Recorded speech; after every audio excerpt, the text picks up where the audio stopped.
Hey guys, this is Dracorex, also known as Scolomastics. I wanted to make a video that demonstrated my day-to-day on Flight Rising. So I actually gave Flight Rising a chance a couple of years ago and just couldn't get into it. It felt like there was too much to do and too little to do at the same time.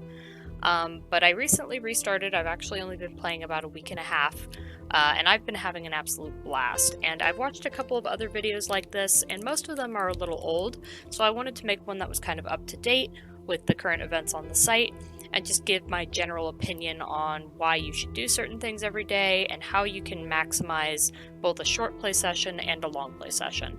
So we're going to start with what I call my morning play. This is the first thing I do when I hop onto Flight Rising for the day. It usually only takes me about 15 to 20 minutes tops. I could run it in 10 if I wasn't really, you know, totally absorbed in my dragons.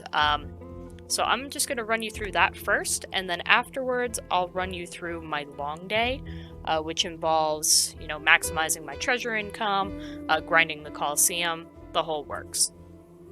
So the first thing I do when I log in is I start on the homepage just to see if anything cool is going on that's going to affect my gameplay. And right now we're right in the middle of the Wavecrest Saturnalia, which is the Water Flight special holiday. Every flight, which is sort of like a guild in Flight Rising, has a holiday once a year, and it usually happens near the tail end of the month. It goes for a whole week, and there's usually special currency, special items that you can get. It's pretty cool. So we'll be able to interact with this event just by doing our normal thing on the site, but there are ways that we can maximize the rewards from this event, so I'll show you how to do that as we go. But the first place I actually go after I've read my news is the trading post. This is where you can find a number of shops, and I guess they're more mini games. Each one is a different mechanic for the game. And I go straight to Arlo's Ancient Artifacts, which is a archaeology simulator. And you can go to Arlo's once a day to muster resources, so I'm going to do that. And he'll give you a random assortment of pickaxes, magnifying glasses, and research. And then you can see I got a little bit of that special event currency for the water flight event. Then I'm going to go to the dig site. Right now there's only one dig site, but I believe there are plans to have more because there's an archaeology leveling bar, so I assume there's going to be more. So the way that this game, I guess it's a game, works is you've got a number of plots on the dig site, and your goal is to reveal the rewards underneath to claim those rewards. There's a lot of familiars here, which are akin to pets. I'll explain those a bit more later. There's armor here, there's special forum items here, so it's pretty cool, and it's a nice way to get some free stuff, and it's really minimum work. So I still have some tiles that are messy from yesterday, so I'm going to go ahead and clean those up. And so you can see I've actually already unearthed a couple of these. After you unearth and claim an item, it strips it back down and then restarts it. So it kind of gets in the way of 100%ing, but it's alright. Who can say no to more free stuff? So my goal today is to finish up this cute little raptor, and I can do that in two ways. Rugged work using a pickaxe is when the game will select 5 random tiles from any plot to unveil.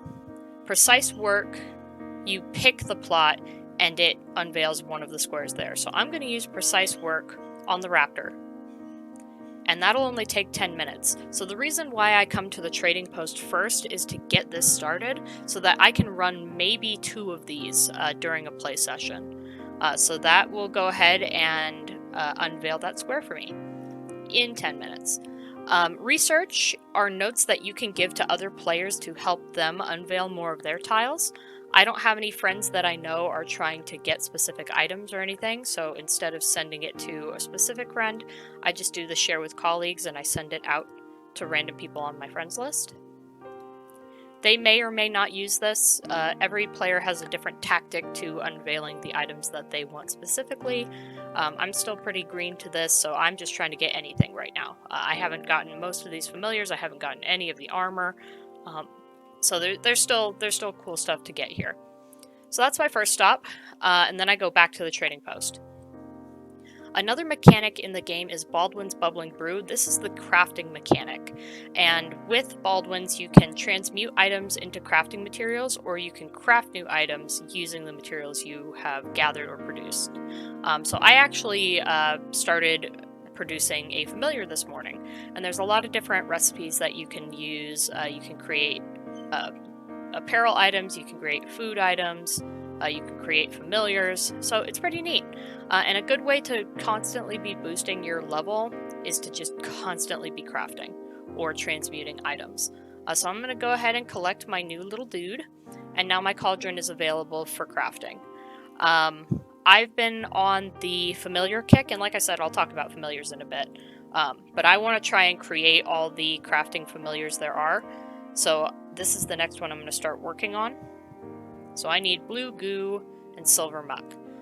You can get muck, goo, slime, and ooze. Oh, sorry, sludge and ooze and slime. From transmuting different items. So if you go to transmute, select your items. Each one of these turns into a different kind of crafting material, and the color is completely random. So if you have a buttload of a specific item, so I have all these bees here, I could just go ahead, throw a bee in the pot, and then in half an hour I can check back to see what it created. So by starting Baldwin's and Arlo's early, I can usually do 2 runs of them by the end of my play session. And then I'll actually tap into Baldwin's throughout the day just on my phone to go ahead and throw more things in the pot just to grind for more crafting materials that I can use for creating new items. The trading post has a couple of other daily things you can do. Tomo's Trivia Tablet just provides you with 10 trivia questions a day. Answer a question correctly and you get 300 treasure. It's a good way to get pocket change, and a lot of the times the questions repeat. So the first time I played this, I got 0 questions right. But now I can basically run through and get at least half or more. Yeah, see? So, and you get 10 questions a day, so that can be 3,000 treasure. So it's a nice way to make pocket change. Crim's collection cart kind of rolls over every so often. Crim will request an item and offer treasure in exchange. Be careful with this, because sometimes Crim will offer treasure for an item that may be worth more if you put it in the auction house manually instead of selling it here. So I always like to double check. Like, I don't know if the ambush stone is really worth 1,000 treasure. I think it's worth more, so I'm going to go ahead and reject that offer. But it's really nice if you've got some junk items and you can just kind of trade in for a little bit of cash. And then Crim has a rollover. It seems to range between half an hour to an hour, and it's different every time. I don't know what determines that. Maybe it's how many items you're actually able to turn in. But because I only turned in 1 item, it looks like it's at 50 minutes. So not a bad way to make a little bit of treasure. Just be careful. Don't squander your items. Pinkerton's Plundered Pile, button click, free item. And we also got a little bit of free currency as well for the event. And that's all we do with Pinkerton. I love this art. The site is so charming. This is going to trigger my speech impediment. Thwips Swap Stand. This is an interesting mechanic. Every couple of hours, Swip's inventory will swap, and you can trade material items that you've gathered either from the Colliseum or from the gathering mechanic, wherever, and you can trade them for rare items. So right now he's got a double. That's kind of weird. Of some of these jeans that you can add. Sometimes he has apparel, sometimes he has familiars. The problem is, if you don't already have the items, it can sometimes be a little tricky to get all the items you would need in order to get those items in a grind. So in your inventory, there's actually little flags, and I'll show you the little flags. That'll tell you if something can be used for Swips, if something can be used for Baldwin's, or if something is used for a den expansion. And those are the items you'll want to keep on hand to make sure that you'll have them ready just in case Swip has something you want. Roundsy's Raffle Roulette, I check once a week. It's an on-site raffle. You buy some tickets, you enter the raffle, and maybe you'll get a prize. I usually buy 10 tickets a week. They're 500 treasure each. I don't want to blow a bunch of cash into what's essentially a gambling mechanic, especially with how many tickets they sell every time. Odds are pretty low, but you know, I'll throw a couple tickets in there just in case, but I don't check that every day. Fiona's Fantastic Familiars is an important stop. So a little bit about familiars. If you've played Neopets, you might be familiar with the Pet Pet and the Pet Pet Pet features. These are similar. These are the pets for your dragons. And when you have a familiar bound to a dragon, you can bond with that familiar and increase your relationship for rewards, items, and you can also get other familiars by doing bonding. But it's hard to get all the familiars. There's a lot of them. And over time, you know, you can play the Pokemon game of try to catch them all, but it's not for everyone. And because they do get a little expensive, some of them are retired and really difficult to acquire. Some of them cost a lot of real life money. It can be a bit of a slog. So they made this area, Fiona's Fantastic Familiars, so that users who can't get a hold of all the familiars can still interact with them in some degree. So you can actually come here. This is my favorite art on the site, hands down. Feels like my life. But you can come here, and every day she will have a random assortment of familiars that she has gathered, and you can do the bond mechanic with these familiars here. And you can see I've already seen the Planestrider Bard here before, so by bonding with it again, the relationship increases, and so will my rewards. And you can come here and just do that for every familiar. Now, we'll do this again in our own dragon den with the familiars that we actually have assigned to our dragons. So there you go. And that's a good way to earn a little bit of treasure, to boost up your relationship with these familiars. And once you've boosted your relationships enough, you can end up defeating these quests, I guess you could say. There's a couple of feats that you can complete to get some additional rewards just by becoming close friends with a bunch of familiars. So really cool. And that is basically everything I do at the trading post first thing I start. Galore's Glorious Gifts has never been opened since I started playing, so I'm not even really sure what that is. And then the things that reset are Baldwins, Arlos, and Crims and Swips. So I'll check those throughout the day if I have a lunch break. So next thing I do after I've gone to my trading post and gotten a couple of things started, I'll go to my dragon's lair and I will feed my dragons. I've already fed them this morning, so they're all fed up. You can use the feed all to get everyone nice and fed. But if you're trying to save your food, like for example, I'm running low on bugs now, so I want to be careful with my bugs, or you have dragons that you're planning to sell or planning to exalt soon, you're not going to want to waste food on them. So you can go ahead and just wait on that by feeding individual dragons, which depending on how big your lair is, can be a bit of a pain. Once my dragons are fed, I'm going to go into the first dragon here, and I'm going to bond with familiars. And I do this very quickly. So I hit this bond button, and then I'm actually going to hit the arrow on my keyboard to go to the next. And then I'm going to bond with every familiar on every dragon.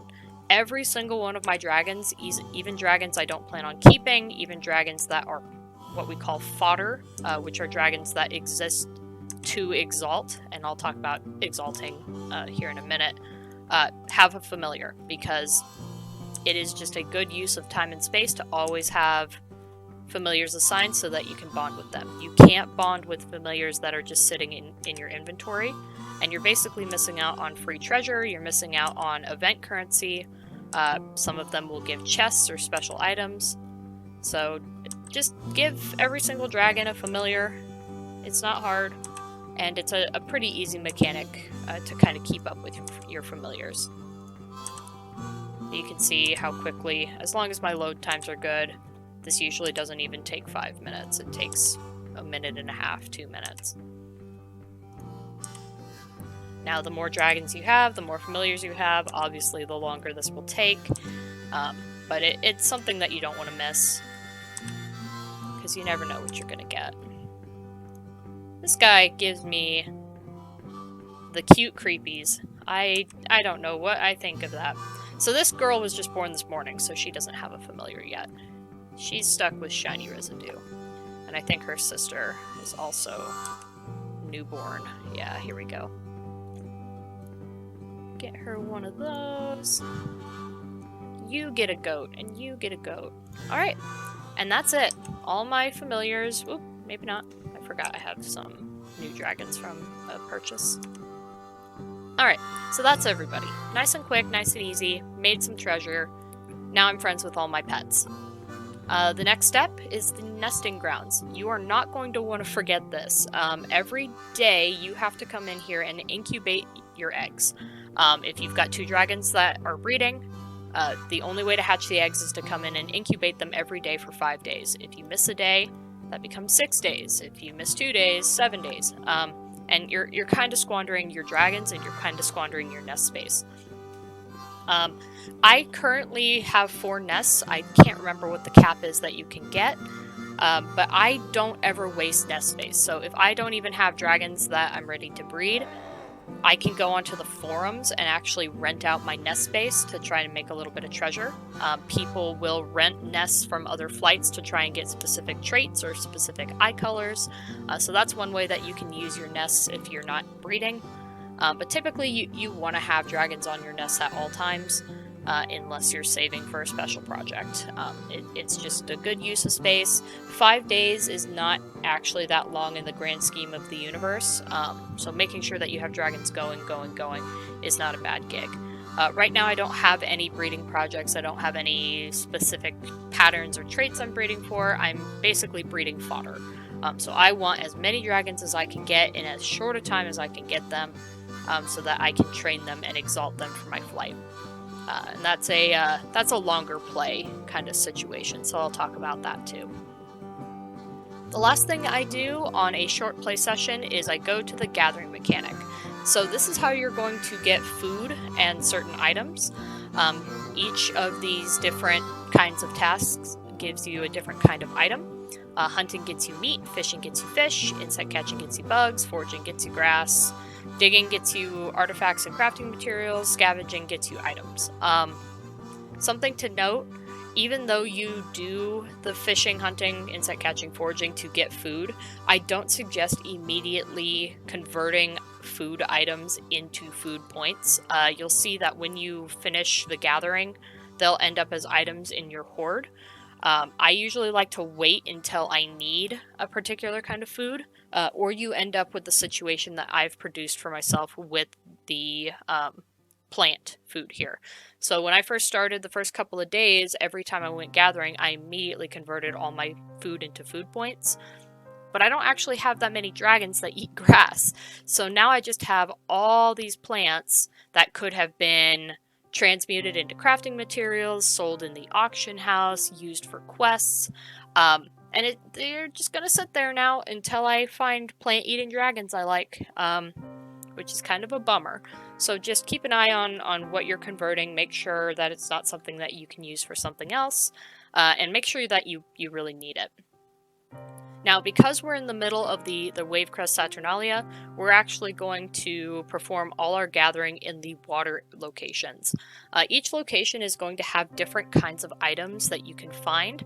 If you're trying to fulfill a quest or you're just trying to get particular crafting materials, check the Flight Rising wiki to see which area of gathering would be best for you. But right now I'm trying to get a lot of that premium currency so that I can buy a lot of the water event familiars so that I can sell them later. So I'm going to go ahead and hunt in water. And because I have 15 turns, I hunt twice. I do it twice in every location, and then I use the remaining turns for whatever my heart desires. Right now my heart desires eggs, which is a very rare item. But you can find eggs through scavenging, I believe. So I usually scavenge and dig more than I do the other locations. So I've gone ahead, I've gotten some plants, I've gotten some meat, I've gotten some bugs. Now I'm going to go ahead and go digging. Nothing really fancy there. Gonna go scavenging. Nothing really fancy there. So I got 3 turns left. I'm gonna use, I'm gonna go to Plague once. And then I'm gonna go to, was it Shadow? I'm trying to remember which areas had the eggs that I want. But there you go, gathering mechanic complete. And then you can go to your hoard and you can take a look at what you've collected and do inventory management as you desire. Inventory management is not part of a quick play. It can take a while to go through items and figure out what you want to do with them. But you can see the little flags here. The green bar means that you can use an item for Baldwin's Bubbling Brew for crafting. Yellow means for a Hibernal Den slot expansion. So in the Dragon Den, you have your regular den, and then you have your Hibernal Den. And the Hibernal Den is where you can dump your dragons where they don't eat food. They basically go sleepies and just kind of sit there and hang out. And the way that you get more slots for your Hibernal Den is either by paying gems, which is the premium currency that costs real life money, or you can use quests to unlock slots. So that's what I'm doing. I'm trying to get a hold of all these Hibernal Den items. So keep an eye on those so that you can expand your Hibernal Den. But you can see I've got a lot of assorted goodies here, but I'm going to go ahead and convert some bugs. I know for a fact that I'm running low on bug food. I'm going to take some bugs that don't have any flags on them. There we go. And I'm just going to convert those to food points. So there we go. Got myself 41 food points. And now I'm at a comfortable level. I like to have over 100 points of each, just in case. But that is the morning play session. That's all I'll do in the morning. And you guys have been here for about 20 minutes, but if I'm running without talking, I'll get this done in, like I said, 10 to 15 minutes, maybe 20 if I sit around and kind of dawdle.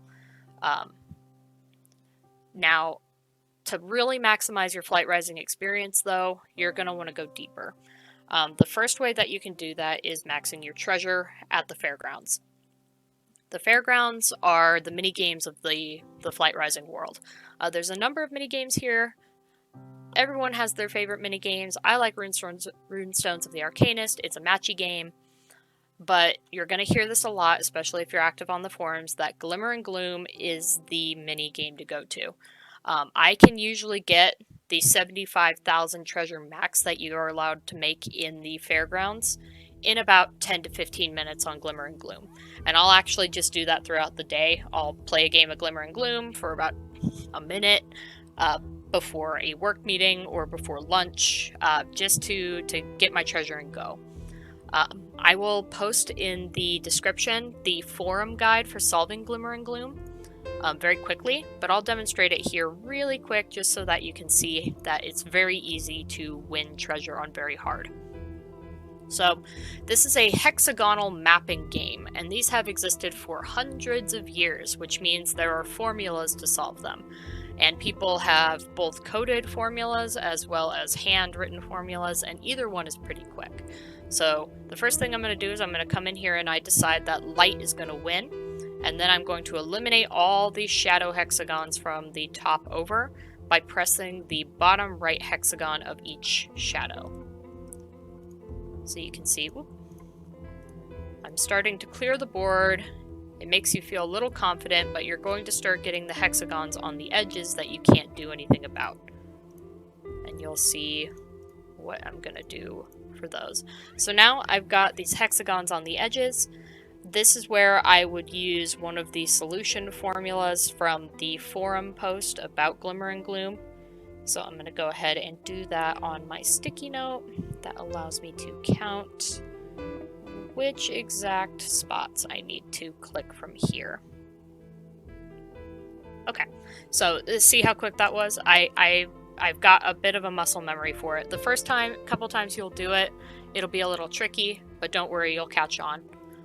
And then I can just do that, and now I clear the board. So those first 3 clicks are the hexagons I determined I need to click in order to solve the puzzle. And like I said, people have coded solutions for this. Obviously, never use anything that's going to touch the site itself, never use a bot. But I don't think there's any rules about solving a puzzle using a puzzle solver, especially for a puzzle like this that's existed since human beings knew how to use math. But that alone earned me 4,000 treasure, took me a minute and a half. So I can play that game a couple of times, get myself to the 75,000 treasure, and call it a day. And that's pretty much how I've gotten rich, is through Glimmer and Gloom, and then through Colliseum grinding. So I'm going to talk about the Colliseum, but first I'm going to talk about dominance. I've mentioned dominance mechanics a few times so far, specifically exalting, but I want to kind of go over what dominance is and why it matters and why it's so fun. I've really enjoyed getting into planning for dominance. So the first thing you should really do when you join this game is join the forum and start communicating on the forum. On the Flight Rising forums, there are areas specifically for your flight as well as general community forums, and both of them have been extremely friendly. I've been having a really good time in my flight. I'm in Arcane, and from what I can tell, a lot of flights have very positive environments. So, pick the flight you feel suits you, but make sure that you pop onto the forums and introduce yourself, because they have provided me with crafting materials. They've provided me with assistance and tips and help with dragons. The vast majority of my dragons have been very generous gifts from people in my flight and out. And then also on the forums you can find how-to guides, tips and tricks, just things to enhance your experience. And it's pretty easy to navigate and pretty active. And then once you're on the forums, you can usually find if your flight has a Discord channel or something that makes communication even more streamlined. So I'm in the Arcane Discord channel and I talk to them every day. It's really fantastic. Super friendly, super helpful, and have really improved my experience.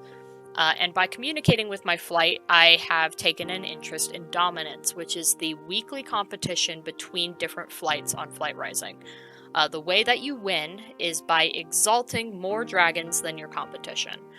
Exaltation is when you give your dragon up to go serve your dragon god.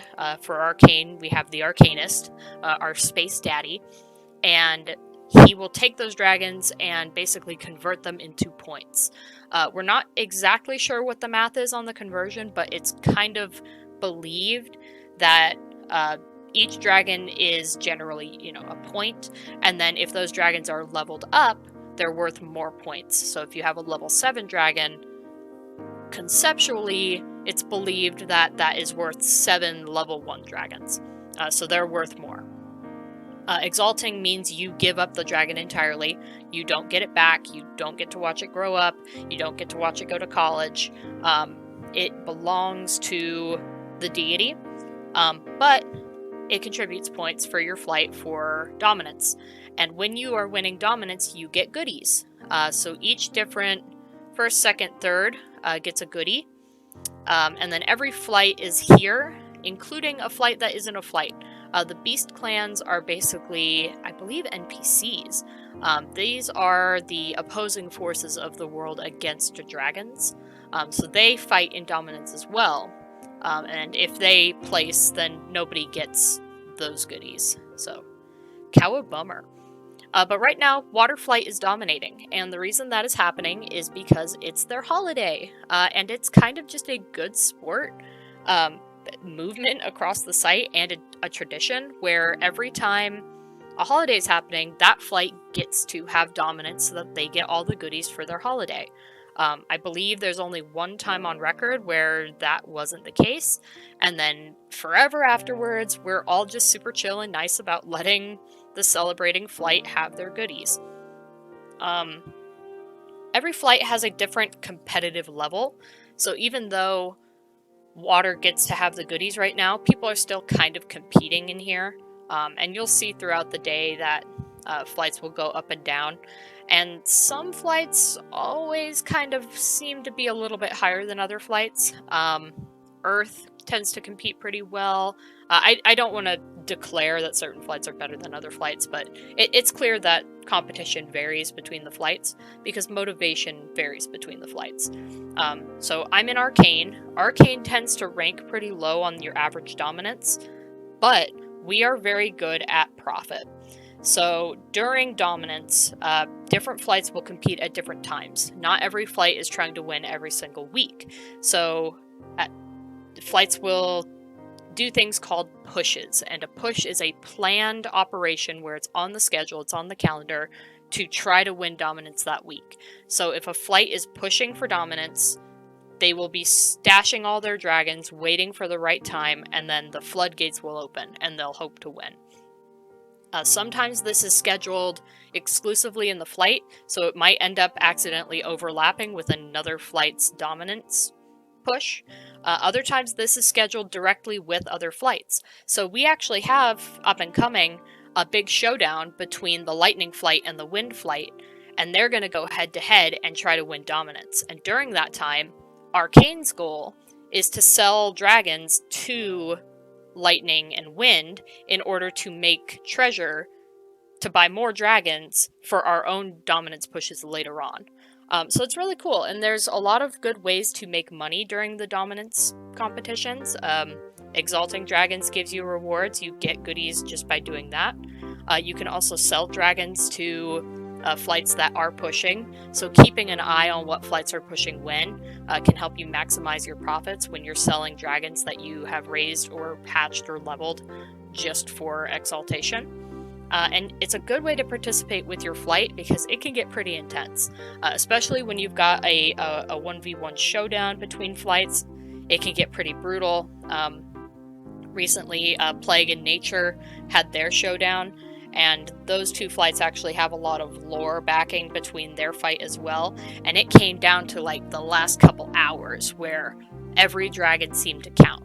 So people were buying and hatching and selling dragons like crazy. It's really cool.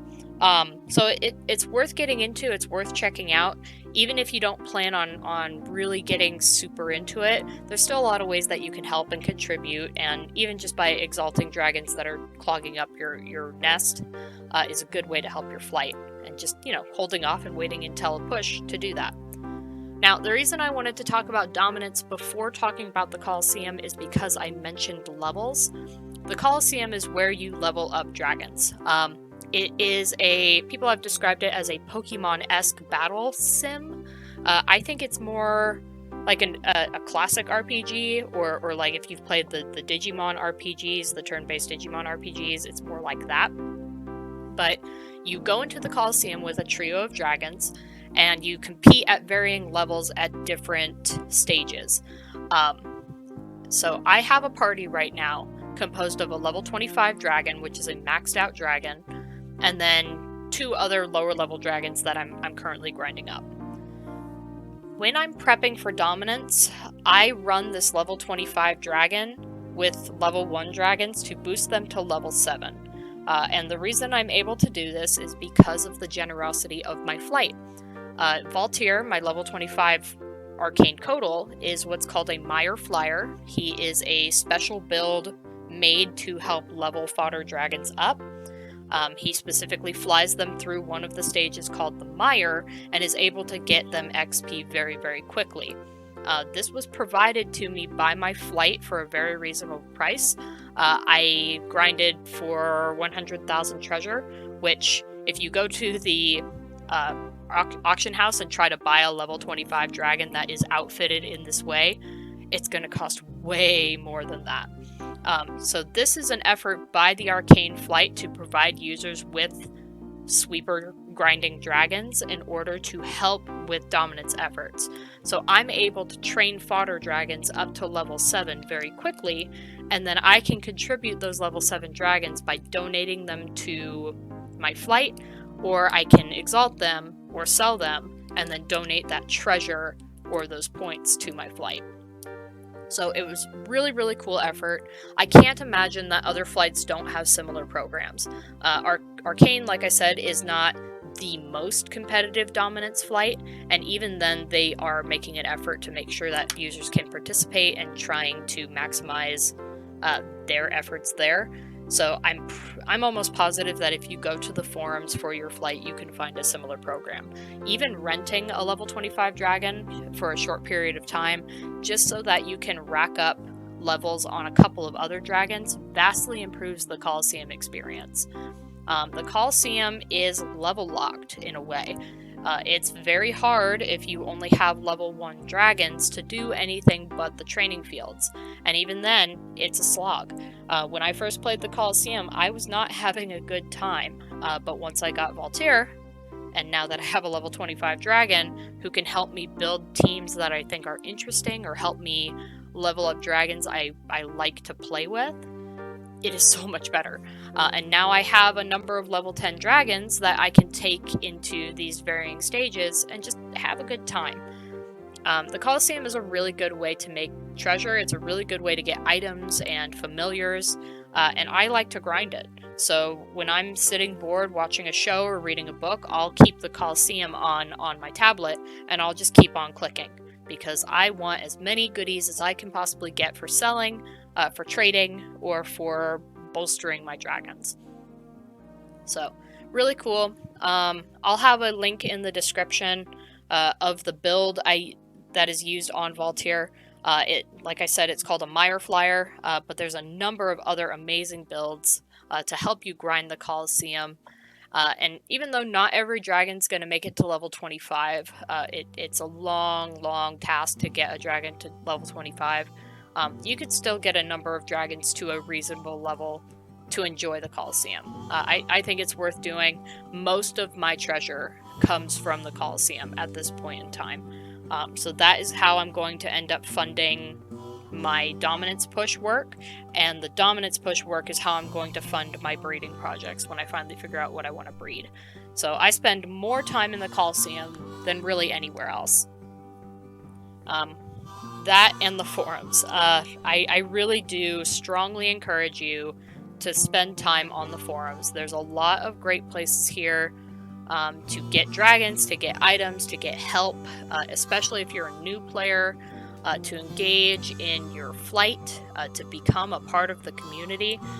This is genuinely one of the most positive gaming experiences I have had in a long time.